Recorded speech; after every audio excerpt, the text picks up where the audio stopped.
Hi, I'm Caden, here with my brother, Cal, and you're watching Eating W's. eat the W. That's a W. Let's eat one. Let's eat one. That's a W. On today's episode of Eating W's, we have our NFL Week 8 prediction episode for the 2024 NFL season. Like I said at the end of last episode, insane that we are already approaching halfway through the season. I guess not technically with the new Week 17, but let's be honest, it's pretty much halfway through the season. But before we jump into those games and our predictions, just a quick update on the halfway mark of Cal and I's head-to-head pick on that game. Last week, I had a pretty decent week putting up 10 points, but Callan did even a little better, putting up 13 points, closing the gap to only 10 points. Me with a total of 76 and Callan with a total of 66. So I do still have a pretty decent lead, but it is slowly but surely chipping away each week. So definitely going to have to start turning things around and stop making silly predictions. So let's see if I can stop making those silly predictions right now with the Thursday night football game of the Minnesota Vikings heading to Los Angeles to take on the Rams. And we start, as we usually do, by agreeing. We both have the Minnesota Vikings in this one. The big kind of headliner for this one is the return of Cooper Kupp, who will be playing for the first time since like week 2 or 3. So it'll be awesome to see him back, and it'll be really cool to see him back considering we're going against he's going against Kevin O'Connell, who of course was kind of the one they noted for like not creating him, but like giving him the success that he had back in 2021, giving him the looks to constantly have him open, putting him in those different positions, outside, inside, just really, really accelerating Cooper Kupp's career. Kevin O'Connell kind of gets the credit for sometimes, and it's the same thing he does with Justin Jefferson. So we're going to be seeing a lot of it on the Viking side of things as well. But this should end up being a pretty good matchup. I'm actually quite excited for this one. Matthew Stafford, of course, has a lot of experience going against the Vikings. But overall, I think the Vikings still pick up a win. We went against a really good team in the Detroit Lions last week and just barely lost. And the Lions came to play. We did not play bad. The Lions just played better. So I think that the Vikings are really going to come out and have something to prove this week. They're going to say, hey, watch this. We're going to play as good as we did last week against not one of the best teams in the league. And we're not only going to win, we're going to dominate. So I don't think that this is a pure blowout by any means, but I could see us winning by double digits, maybe 10, 14 points. But yeah, overall, I think that we just see the usual suspects, Sam Darnold, Justin Jefferson, the defense as a unit. I mean, this is just such a great teamwork team. They really work together. The offensive line has been borderline elite over these first half of the season. So same stuff, different day. I see a Vikings win. Yeah, I like the Vikings in this one too. The Rams are just kind of outmatched in this one compared talent-wise and depth-wise. The Rams, who are getting healthier, just aren't quite healthy enough yet with still injuries along their offensive line. But as for the Vikings go, one thing I really think that gives them the advantage here is that Minnesota Vikings defense, where they play as such a complete unit from the inside trenches to the secondary, and they're one of the top units in the NFL now, not being one of the top leaders in sacks and one of the tops in turnovers. And really, it's a number of guys, and what that tells me is that it's all coaching. Is that it's not just one superstar player. It's a number of guys in position, in the right position at the right time where they're supposed to be, executing the play to perfection, the defensive play to perfection. And when that happens, you stop the offense usually. And that's the Brian Flores leading that defense against any team really. But against the Rams and Matthew Stafford this week will be interesting to see if the Rams are able to put up any points, even though Cooper Kupp comes back. Yeah, Brian Flores and the way he's able to dial up blitzes might be one of the best defensive coordinators in the league. But I'll be damned. If there's not one man I am terrified of in the NFL, it is Matthew Stafford. So nothing is guaranteed for sure, but nonetheless, I think the Vikings pick up a win. Used to be Rodgers after that London game. I don't know. He's lost his touch, to say the least. But moving on to another NFC North team, of course, being the Green Bay Packers. We have the Green Bay Packers also on the road, heading all the way down to Jacksonville, to take on the Jaguars, and we agree again. We both have the Packers in this one, and Callan has the Packers marked as his lock. Yeah, I'm going out on a limb here and putting them as my lock. I do like the Packers in this one. It's kind of adding a little bit of sugar to the pickings by making them my lock. This really has all the makings of a trap game because the Jaguars defense is nearly ranked in the bottom in all major categories, including blitz percentage, third down rate, and total yards allowed. So this is really a nice game for the Packers to really show off and show that they're one of the dominant teams in the NFL. But it's a road game, and it's going to Jacksonville and that Florida heat, and it's a little bit different than the northern heat, even though we just came from an 80-degree game. But that might benefit us a little bit because we're not into that cold weather quite yet that the Green Bay Packers are used to. So it'll be an interesting game to see how well Jordan Love plays, see if he's able to continue his success of fitting those balls in the tight windows and the 50-50 jump balls.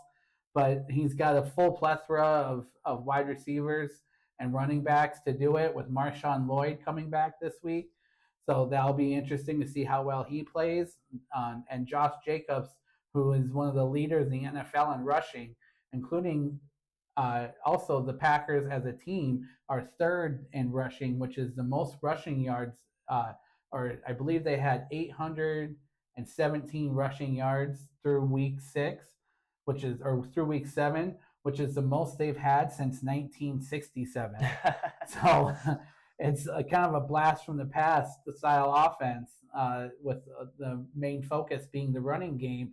But Jordan Love still puts up dynamic numbers and multiple touchdown passes, even with the strong running game. So I expect a strong Packers win here, but do look out for it to be a trap game. So I hope the team is prepared. Yeah, you're spot on. It has all the makings of a trap game. I mean, the travel, the underperformance of the Jaguars, the out-of-conference game with it being an NFC versus AFC.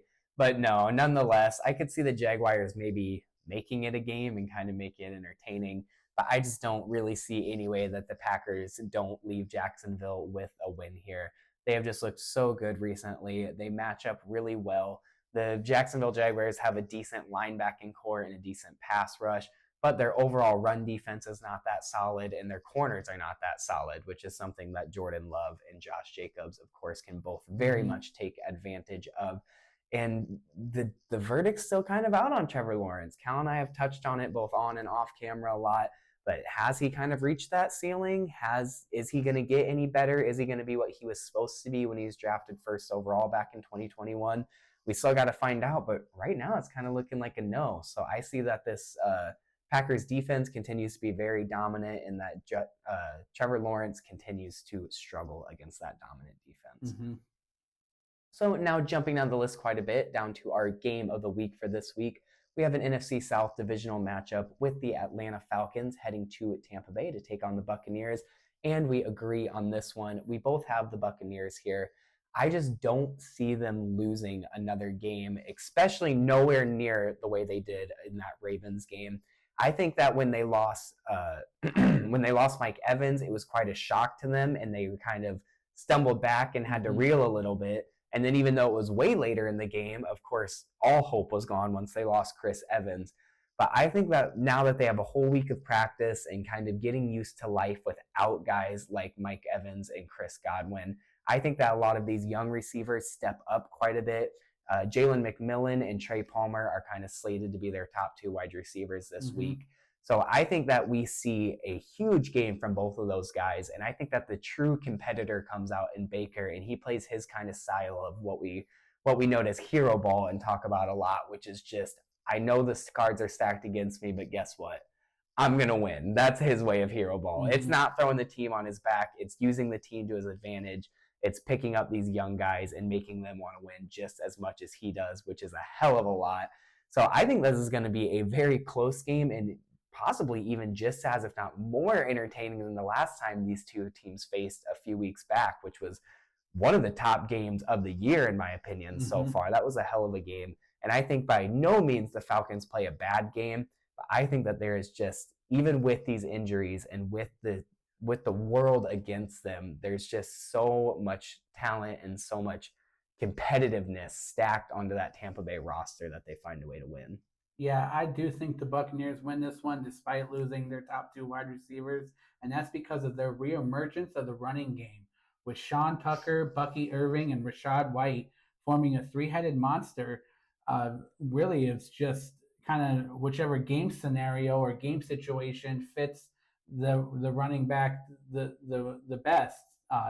Certain situations favor Rachaad White, certain ones favor Sean Tucker, and the others favor Bucky Irving. And they both have all three have been very successful in their limited roles. Where Sean Tucker actually won NFC Offensive Player of the Week last week. So with the running game, I think that it'll open up some lanes for some windows for the passing lanes, even without the top wide receivers. That they still have some guys in that room that will learn from those other two, from Godwin and Evans, and step up. And one other thing is the Falcons. Last time they played the Falcons, Kirk Cousins went off for nearly 500 yards. Over. Did he go over? Yeah, just barely. It was like 504. Oh, he snuck over it. Yeah, he just went over on that last play to Kadero Hodge. Yeah. So it'll be interesting to see what he does for a repeat performance, where the Falcons have all of their plethora of weapons available, including using Bijan Robinson, where they actually gave the ball to him 20 times last week. And though they did lose, it didn't quite form my theory of saying give him the ball 20, 25 times and you'll win. But they actually looked more complete, minus for a couple of fumbles. But those were on Kirk Cousins. So Bijan Robinson actually had a really nice game, going over 100 yards, and I believe he had 2 touchdowns.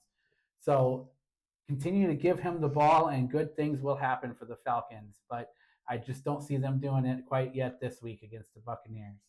That man, Bijan Robinson, looks like a glitch in a video game when he plays. It looks like he's lagging around or something. It's so crazy the way he's able to move. God, I love Bijan Robinson.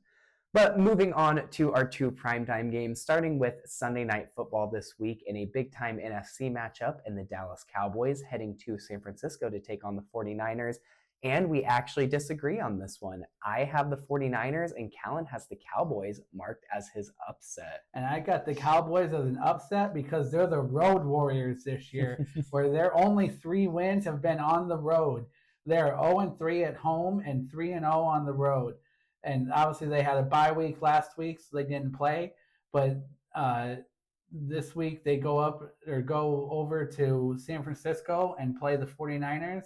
And I believe that the Cowboys will put together a complete game where the 49ers are kind of reeling, dealing with multiple injuries, being beat up on the offensive line, and Brock Purdy also getting beat up and having a couple of bad games, and showing that he's really not that superstar quarterback that everyone thought he was. And because of that, I like for the Dallas Cowboys to take advantage of Brock Purdy and his struggles recently. And I look for them to have a couple of turnovers against the 49ers, or the 49ers have a couple of turnovers against the Cowboys. And I look for Dak Prescott to have a nice comeback game after that terrible performance against the Lions a couple weeks ago. Yeah, definitely. This one was one of those ones that just came up to a coin toss for me, really. It's a really close game. The Cowboys have the momentum of being on the road, which is a weird thing to say, but it seems to be par for their season this year. The Niners are dealing with some injuries right now and a big loss last week to Kansas City. But I do think that the 49ers are still able to pick up the win at home. They've been very successful on the road, while the Cowboys have been, or at home rather, while the Cowboys have been very successful on the road. But I think that they're able to get over Brandon Ayuk. They showed earlier in this year that even without him, they were still able to play pretty well and put up some wins against some decent teams. And, after that loss to the Chiefs last week, it's got to be so annoying to lose to the Chiefs again. It's got to light some sort of fire under your ass and make you really want to come out there and play.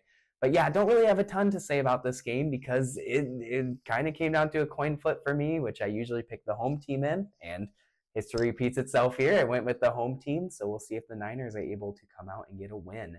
So moving on to the final game we're going to talk about this week with the Monday Night Football game of the New York Giants heading to Pittsburgh to take on the Steelers in an out-of-conference matchup. And we end off here by agreeing. We both have the Steelers in this one. The Giants have looked very inconsistent this year. There's been a couple of games where it looks like, wow, they might kind of put something together. A couple of games where they did put something together and were able to pick up some shocking wins. But the Steelers have just been a consistent team, and it's the consistency behind what their consistency always falls in, which is, of course, the defense. TJ Watt just continues to be an absolute inhuman the way he plays on that defensive line and the pressure he's able to create. And the defense behind him, especially that secondary, that's a young secondary this year with guys like Joey Porter, who I've been really liking for the past few years.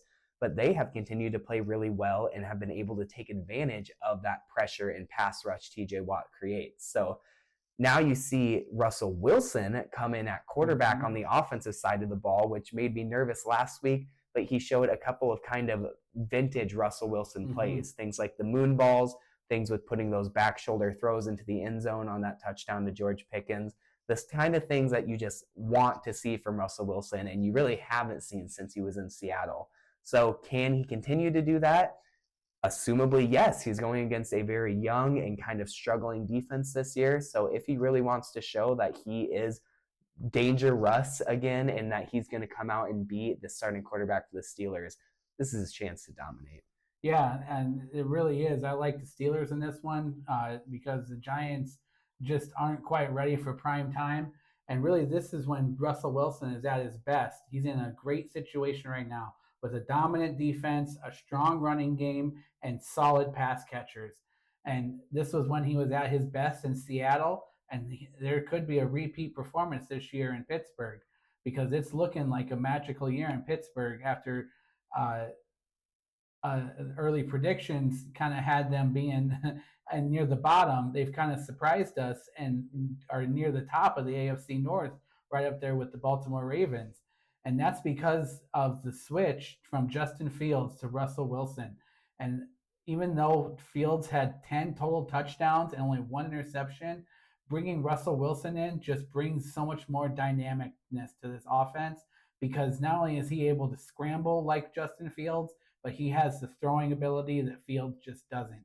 And he has the field awareness and field smarts that Fields just doesn't.